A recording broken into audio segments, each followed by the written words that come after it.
Welcome to today's video on how to find your O2 sensor and replace it. Locate the plug that has the wires. There should be another O2 sensor socket below it on some cars. And then there's two white wires and one black wire. And then you're going to feed that through behind the engine over the tailpipe or exhaust manifold, if you will, as far as you can to the other side, and then walk around and go underneath the car, and then it should be right there, very easy to find. Let me go ahead and throw on a light.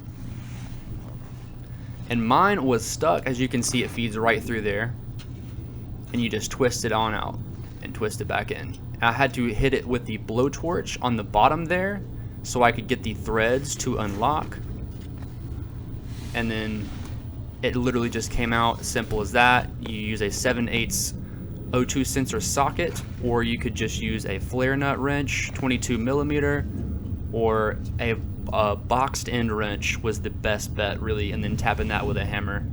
And you know it's the upper oxygen sensor because it's before the catalytic converter. Any questions, let me know in the comments. I'd be more than happy to help.